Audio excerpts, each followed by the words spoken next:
सामाजिक संगठनों और तालीमी इदारों की लगातार मेहनत के बाद ग्रामीण क्षेत्र में एजुकेशन में भारी बदलाव देखा जा रहा है। इसी क्रम में आज हम सीकर ज़िले के कासली गांव में पहुंचे हैं और ये गांव ही नहीं बल्कि ये घर है। ये प्रतिभावान बेटे बेटियों के घर के नाम से मशहूर है। जनाब लियाकत खां वल्द मुराद खां दौलत खानी साधारण किसान हैं, परचूनी की दुकान चलाते हैं, लेकिन उन्होंने अपने तीनों बेटों को उम्दा तालीम देते हुए समाज में एक शानदार पैगाम दिया है। उनके सबसे बड़े बेटे जनाब मोहम्मद हनीफ खां राजकीय विद्यालय में वरिष्ठ अध्यापक हैं, अशफाक खां जी लेक्चरर हैं और इनके सबसे छोटे साहबजादे जनाब डॉक्टर इरशाद खां MBBS डॉक्टर हैं और राजकीय प्राथमिक स्वास्थ्य केंद्र नागवा में आप कार्यरत हैं। 3 बेटे, तीनों PG। इससे बड़ा सौभाग्य किसी का क्या हो सकता है और इससे बड़ा प्रेरणादायक परिवार क्या हो सकता है। जनाब सूबेदार मुश्ताक खां जी इन बच्चों के ताऊजी हैं। परिवार में काफ़ी आपसी तालमेल और सामंजस्य है और जब मैं इस परिवार से मिलता हूँ, इस परिवार से बोलता राजस्थान का लगभग 15 साल पुराना ताल्लुक़ है। जब हमने बोलता राजस्थान शुरू किया था तो मीडिया से थोड़ा सा टच है, लियाकत खान जी का तो जुड़ाव है। पहले डॉक्टर साहब आए नीट में, तब बहुत खुशी हुई, फिर ये सरकारी सेवा में चले गए और अभी गुदड़ी के लाल अयान खान ये मेहनत कर रहे थे और इतनी खामोशी से मेहनत कर रहे थे कि सफलता ने शोर मचाया है और हम सरप्राइज थे।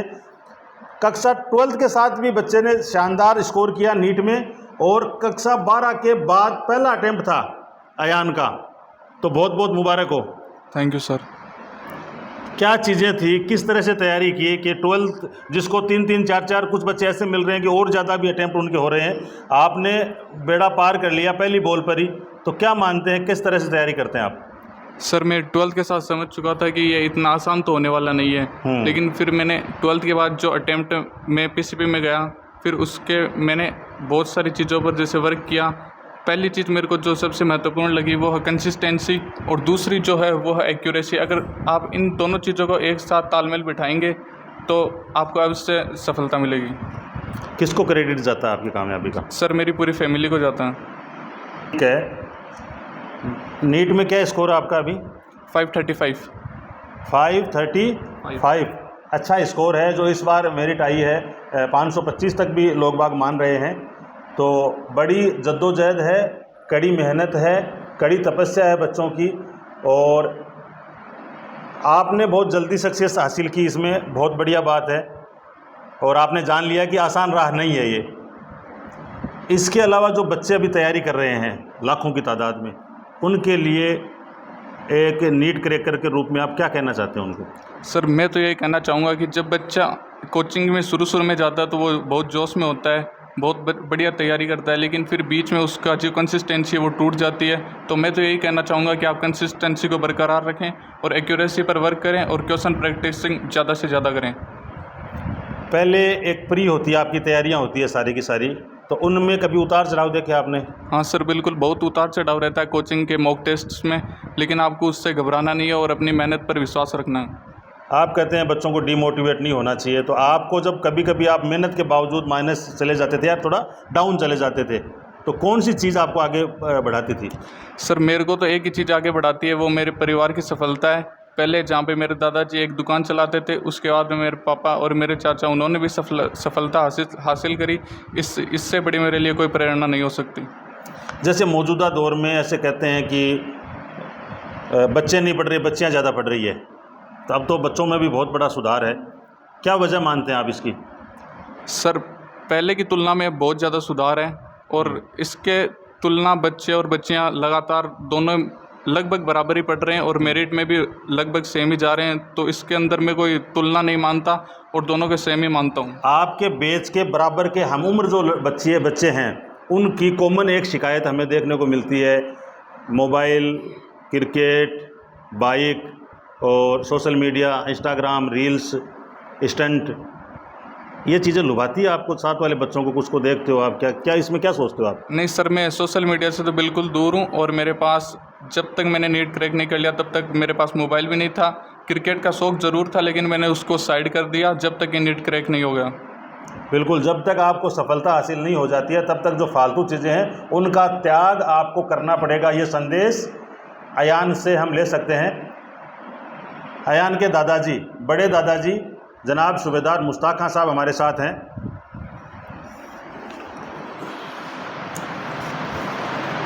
क्या कहेंगे सर? बच्चे पोता कामयाब, अपने बच्चे जो कामयाब होते हैं उनकी सफलता का एक अलग खुशी होती है मन में। पोते होते हैं तो वो खुशी मैं समझता हूँ कई गुना बढ़ जाती है।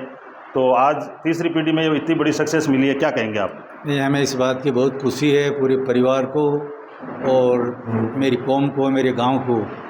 और आज मुझे वो वक्त याद आ रहा है, हमने बाल्यकाल के अंदर हम बहन भाइयों ने अपनी माँ को दुनिया से खो दिया था।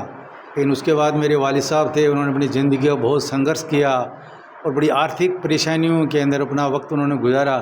लेकिन वो एक बात हमेशा कहा करते थे कि बेटा पढ़ाई करो, जो पढ़ेगा वो एक दिन निश्चित आगे बढ़ेगा। आज हमें वो बात याद आ रही है। मेरे वालिद मरहूम मुराद खां एक सैनिक थे, उसके हम 3 बेटे थे, 2 हम लोग आर्मी में और एक मेरा भाई है जो यहाँ अपने घर संभाला, उन्होंने घर का कामकाज देखा। तो आज मेरा जो भाई, जो मेरे से छोटा जो लियाकत है, उसके 3 बेटे हैं।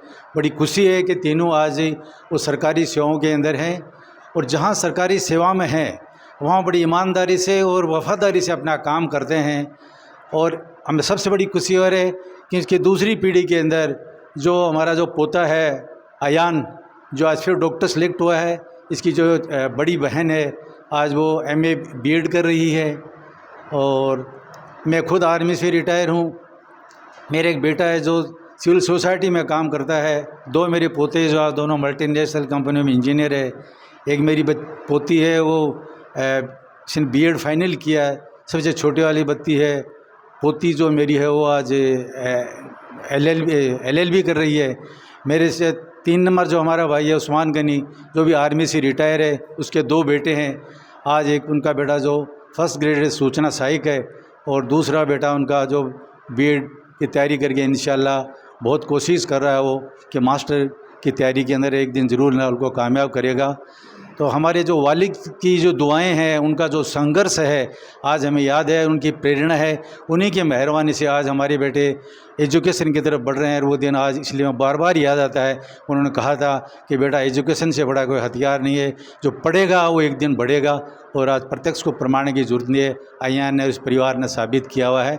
और इंशाल्लाह आगे हम चीज़ को, इसी काम को आगे बढ़ाएंगे, जिससे हमारा खुद का मुस्तकबिल भी अच्छा हो और परिवार गाँव के अंदर भी हमारे बढ़िया मैसेज है इंशाअल्लाह, अल्हम्दुलिल्लाह। जो पढ़ेगा वो बढ़ेगा। और अपने वालिद मरहूम मुराद खान साहब दौलत खानी को याद कर रहे हैं सूबेदार मुश्ताक खान साहब। आज हम अयान के घर पर हैं। अयान वल्द हनीफ खां, वल्द लियाकत खां, वल्द मुराद खां दौलत खानी। तो ये बच्चा नीट 2025 का विनर है, और बहुत कम समय में ऑल इंडिया की एग्ज़ाम को इस बच्चे ने क्रैक किया है। ये वो किरदार है जिनको देखकर परिवार को बहुत बड़ा मोटिवेशन मिला। जनाब डॉक्टर इरशाद खान साहब बहुत ही शालीन और बहुमुखी प्रतिभा के धनी हैं। डॉक्टर साहब मुबारक हो आपको, बहुत बहुत शुक्रिया। सबसे पहले तो हम शुक्रगुजार हैं आज बोलता राजस्थान की टीम के और कायम हॉस्टल की टीम के, कि आपने ये जो मुहिम छेड़ी है कि समाज में जो जो प्रतिभाएं हैं उन सब की हौसला अफजाई करनी है। यह बात मैं क्यों कह रहा हूँ, क्योंकि आप जब एक बच्चे की हौसला अफजाई करने के लिए पहुँचते हैं तो मेरा ये मानना है कि उससे कम 1000 और बच्चे मोटिवेट होते हैं, और ये आज के टाइम सबसे बड़ा काम है। प्रतिभाओं का सम्मान सबसे बड़ा काम है। और एक बच्चा सक्सेस होता है तो उसके पीछे मोटिवेशन की और प्रेरणा लेने वाले बच्चों की बहुत बड़ी लाइन होती है। और इसी श्रृंखला में कायम हॉस्टल है, वो बहुत शानदार काम कर रहा है कि प्रतिभावान बेटे बेटियों के घर जाकर उनको सम्मानित कर रहा है। अयान के वालिद साहब जनाब हनीफ खां जी हैं और वरिष्ठ अध्यापक हैं, गवर्नमेंट टीचर हैं। सर बहुत बहुत मुबारकबाद। बहुत बहुत शुक्रिया। मैं सबसे पहले बोलता राजस्थान और कायम हॉस्टल की टीम का बहुत बहुत शुक्रिया अदा करता हूँ कि आपने ये जो मोटिवेशन की सीरीज़ चला रखी है उससे समाज के बहुत से बच्चे प्रेरित हो रहे हैं और निश्चित रूप से बहुत से बच्चे सफलता प्राप्त कर रहे हैं। ये कायम हॉस्टल का हम पिछले के 2-3 सालों का जो रिजल्ट देखेंगे उससे हमें बहुत ही अच्छा संदेश समाज को जा रहा है, तो मैं इसके लिए आपका बहुत बहुत शुक्रगुजार हूँ। पहले बेटा डॉक्टर बनने जा रहा है, पहले बेटा डॉक्टर बना और पोता डॉक्टर बनने जा रहा है। कौन सा वजीफा करते हो लियाकत खां जी? बहुत खुशी है सर। क्या कहेंगे पोते की कामयाबी को लेकर? कामयाबी के लिए बोलना ही नहीं आ रहा, बहुत खुशी है। रुआ से और इमोशनल हो रहे हैं और बोल भी नहीं पा रहे हैं, सिर्फ इतना बोल पा रहे हैं अल्हम्दुलिल्लाह, बहुत खुशी है। कायम हॉस्टल सीकर के डायरेक्टर रफ़ीक खां साहब कासली के गांव में हैं और ये परिवार है इनका और कई तरह के रिलेशन हैं। ये सबसे पहले पहुंचे थे यहाँ इस बच्चे को मुबारकबाद देने के लिए, हालांकि टीम पहुंचने में थोड़ा शेड्यूल बनाने में, क्योंकि गवर्नमेंट जॉब से रिश्ता है, ताल्लुक़ है पूरे परिवार का, एजुकेशन से थोड़ा समय ज़रूर लग गया। सर बधाई बहुत बहुत आपको। मैं अयान की सफलता के लिए बोलता राजस्थान चैनल के द्वारा जो भी बच्चे देख रहे हैं उनसे एक प्रेरणा लेनी चाहिए। ये अयान का जो परिवार है सिर्फ मेरे गांव के ही सदस्य नहीं हैं बल्कि हमारे रिश्तेदार भी हैं और लियाकत खां जी ने जिस तरह की परवरिश अपने बच्चों की है वो अपने आप में एक मिसाल है। और पहली पीढ़ी में डॉक्टर इरशाद जो सरकारी डॉक्टर है, कासली का पहला डॉक्टर है, हमारे गांव की नाक है, हमें इस पे गर्व है। और सबसे बड़ी बात गांव और इस परिवार के लिए ये है कि दूसरी पीढ़ी में भी डॉक्टर अयान बन रहा है। तो हम पहले भी प्लान कर रहे थे, अभी हम पिछले 4 दिन से राजस्थान के लगभग 4 ज़िलों का दौरा करके आए हैं। तो आज संडे था तो हमने आज यहाँ का प्लान किया था। जो बच्चे नीट या XYZ किसी भी तरह की कंपटीशन की तैयारी कर रहे हैं वो सफलता के लिए अयान और अयान के फैमिली, जो अयान के फादर हैं अनीप खां जी चाचा हैं, उनके द्वारा जो डिसिप्लिन अनुशासित तरीके से जीवन में जिया जा रहा है उसका अगर कुछ % भी फॉलो कर लेंगे तो वो कामयाबी की गारंटी है। तो मैं परिवार को और आप सभी को बधाई देता हूं और इनके एक अच्छे डॉक्टर बनने की उम्मीद करते हैं। और जैसे डॉक्टर इरशाद अपनी सेवाएं दे रहे हैं और गांव का नाम ऊंचा किया है, वैसी ही हम उम्मीद अयान के द्वारा करते हैं। बिल्कुल, डॉक्टर इरशाद साहब ने न केवल मेडिकल में बल्कि इंसानियत में भी नमूना पेश किया है और जो महात्रासदी कोरोना में देश और दुनिया ने झेली थी उसमें भी बड़ा सम्मान इन्होंने कमाया है। तो आप स्टेज सीकर ही करते थे? घर में रह के पढ़ाई किया आपने? हाँ। तो पॉसिबल है, हो सकता है आदमी चाहे तो ज़रूरी नहीं है घर छोड़ना। हाँ जी, बिल्कुल हो सकता है, बिल्कुल पॉसिबिलिटीज़ है और सिर्फ एक जज्बा और जुनून होना चाहिए। अलीशा है अयान की बहन जी। अलीशा, पहले इरशाद साहब ने एक लाइन चला दी और उस लाइन पे बहुत मजबूती के साथ चलते हुए अयान सक्सेस हुआ है। आप क्या सोच रहे हैं भविष्य को लेकर? मैं ये सोच रही हूँ कि मेरे नाना जी मेरे को यहाँ पे रह के पढ़ा रहे हैं। हमारे गांव में कभी कोई मतलब बेटियाँ इतनी नहीं पढ़ती है और मेरे नाना जी मेरे को यहाँ पे रख के पढ़ा रहे हैं, तो मैं अपना 100% देने की कोशिश करूँगी और कोशिश करूँगी इसी साल सिलेक्शन हो जाए। फूफीजात बहन है और इसी साल इनका ये प्रयास है अनीसा का कि ये सक्सेस हो जाए। अनीसा ये भावी अध्यापिका है, क्योंकि चाचा जी डॉक्टर बने हैं तो भतीजा जी डॉक्टर बन गए, पापा जी टीचर है तो बेटी जी टीचिंग की लाइन पे है। क्या कहेंगे अयान की सक्सेस को लेकर? एक बहन को बहुत खुशी होती है। जी सर, जाहिर सी बात है, बहुत खुशी हो रही है और शुरू दिन से हमें इसको लेकर लग रहा था कि ज़रूर इसका सिलेक्शन किसी ऊंचे पद पर होगा और आज हम ये देख रहे हैं कि इसका सिलेक्शन नीट में हो गया। क्या शेड्यूल रहता था बेटा इसका? सर शेड्यूल बहुत अच्छा रहता था। जब ये सुबह पहले कोचिंग जाता था, फिर कोचिंग से आके खाना खा के सीधे पढ़ने बैठता था और नियमित रूप से 5-6 घंटे पढ़ाई करता था। फिर रात को वापस से ये खाना खा के वापस से बैठ जाता था पढ़ने के लिए, और फिर रात को 11-12 बजे हम तो सो जाते थे, हमें नहीं पता कि ये कब तक पढ़ता था, पर 1-2 बजे तक ये ज़रूर पढ़ता था। और इसका ये रूटीन था डेली का, और ये डेली इस पर मतलब फोकस करता था। और बीच में मतलब इसको किसी चीज़ में दिलचस्पी नहीं थी, नहीं तो इसको सोशल मीडिया से कोई लगाव था, नहीं इसको फ़ोन से कोई लगाव था, ये किसी चीज़ में अपनी दिलचस्पी नहीं रखता था। इसका सिर्फ यही मोटिव था कि मेरे को पढ़ना है और सक्सेस हासिल करनी है। और इसको जब हम कहते थे कि अपने एक साथ जैसे कोई फंक्शन वगैरह हो, तो मैं इसको बोलती थी कि अपनी दोनों के एक साथ फ़ोटो हो जाए, तो ये बोलता था कि मेरे को इस चीज़ का बिल्कुल शौक़ नहीं है, जब मैं सक्सेस हो जाऊँगा तभी मैं फ़ोटो क्लिक करवाऊँगा, वरना मैं कभी ऐसा नहीं करूँगा, मेरे शौक़ भी मैं बाद में पूरा करूँगा। तो ये इसके लिए हम इसके बहुत ज़्यादा शुक्रगुजार है कि इसने हमारा जो सपना है वो पूरा किया है। और अब मैं भी यही चाहती हूँ कि मैं भी अपने घर वालों का ये सपना पूरा करूँ। और अब मेरी बीएड सेकेंड ईयर स्टार्ट होगी, इसके बाद मैं भी ये इस लाइन में मतलब टीचिंग लाइन में जाना चाहती हूँ। अनीशा बहुत टैलेंटेड बच्ची है, राज्य सरकार की ओर से कई अवार्ड रिवार्ड इस बच्ची को मिल चुके हैं। लेकिन आज बात अयान की करेंगे। अयान का दिन है। जी सर। बच्चा है और मन चंचल होता है, 4-4 मोबाइल घर में एंड्रॉयड होते हैं, फ़ोन होते हैं ना, तो ऐसे दिल तो करता होगा कभी, कैसे मैनेज करते थे आप? नहीं सर, ये बिल्कुल भी हमें बताता ही नहीं था। हम अगर उसको कुछ मतलब इस चीज़ को कोई चीज़ दिखाते थे इसको, तो भी ये बिल्कुल मना कर देता था और बोलता था कि मैं तो ये सब जॉब लगने के बाद ही करूँगा, वरना मैं कुछ भी नहीं करूँगा। तो पूरा समर्पण। यस सर, पूरा समर्पण था। बहुत ग्रेट है। और बातों बातों में जो सीख लेने वाले लोग हैं वो सीख ले सकते हैं कि बड़ा करने के लिए, सक्सेस के लिए त्याग करना होता है और दूसरी चीज़ों को अवॉइड करना होता है। मेरा जो सफ़र रहा है अब तक का टीम बोलता राजस्थान का प्रतिभाओं की खोज का, उसमें एकमात्र व्यक्ति ऐसा है जो मेरे साथ काम किया हुआ भी है। 2007 में हम स्टाफ के सदस्य रहे हैं प्रिंस परिवार में, और उस परिवार का भी बहुत बड़ा रोल है पूरे परिवार को आगे बढ़ाने में। तो मेरी तो खुशियाँ कई गुना हो गई, और कासली से जुड़ाव है वो अशफाक साहब की वजह से भी है। जी अशफाक खान जी, बधाइयाँ आपको बहुत बहुत, चाचा जी को। आपको बहुत बहुत धन्यवाद सर। क्या कहेंगे? सबसे पहले तो मैं बोलता राजस्थान की टीम और कायम हॉस्टल के संचालक रफ़ीक जी को बहुत बहुत बधाई देता हूँ कि आपने अपना अमूल्य समय हमें दिया।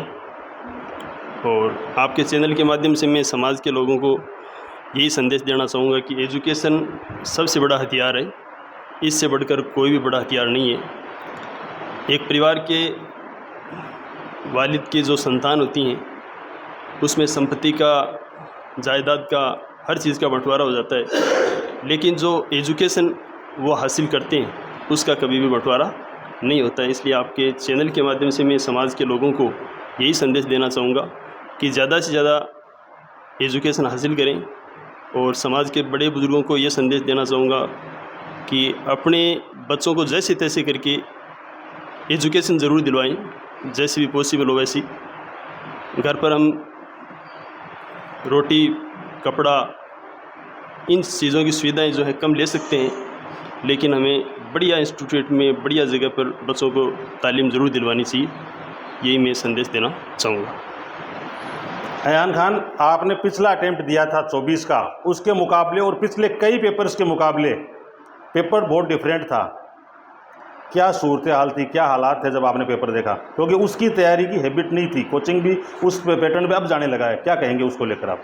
सर, हमारी कोचिंग तो पहले भी हार्ड क्वेश्चंस पर फोकस करती थी और अभी भी करती है, इसका फ़ायदा मुझे मिला। लेकिन जब मैंने पहली दफ़ा पेपर खोला तो मेरे को लगा कि अब की बार पेपर बहुत हार्ड आया है, लेकिन मैंने इसमें होश नहीं खोया, क्योंकि हार्ड आया तो वो सिर्फ मेरे लिए नहीं है, ये सब के लिए है। और अगर बहुत ज़्यादा भी हार्ड आया तो फिर कट ऑफ नीचे जाएगी, सबकी जाएगी। बिल्कुल, तो ये चीज़ें रही हैं। पूरा परिवार मुबारकबाद का मुस्तहिक है और अब उस मकसद की तरफ बढ़ना चाहते हैं जिस मकसद के लिए हम लोग यहाँ आए हैं। Kayam girls and boys hostel Piprali road Sikar की टीम अयान खान, वल्द हनीफ खान, दौलत खानी, किरडोली, कासली, इस बच्चे को सम्मानित करने के लिए इनके घर पे आई है। और ये हमारा बहुप्रतीक्षित इवेंट था और इसको लेकर हम बहुत एक्साइटेड थे, क्योंकि ये अपने घर का बच्चा है निश्चित रूप से, और बहुत कम समय में 12th के बाद फर्स्ट अटेम्प्ट में इस बच्चे ने नीट क्रैक किया है। तो सैल्यूट बनता है इस बच्चे को। और ये भी कहेंगे कि मुख्य जिम्मेदारी है वो अब शुरू हुई है, जिम्मेदारी कंप्लीट नहीं हुई है। ये सफलता का एक पायदान है, सफलता की एक मंजिल नहीं है। तो आप रेगुलर मेहनत करते हुए आगे आने वाली एग्ज़ाम्स को क्रैक करेंगे, ऐसी हम आपसे उम्मीद भी करते हैं और आपकी सफलता के लिए रब्बुल आलमीन से दुआ भी करते हैं। हमेशा की तरह आप सब लोग हमारे साथ जुड़े, आप सबका बहुत बहुत धन्यवाद। एक बार फिर अयान एंड इनके पूरे परिवार को तहे दिल से मुबारकबाद कहना चाहेंगे। जिंदाबाद अयान, जिंदाबाद दौलत खानी परिवार।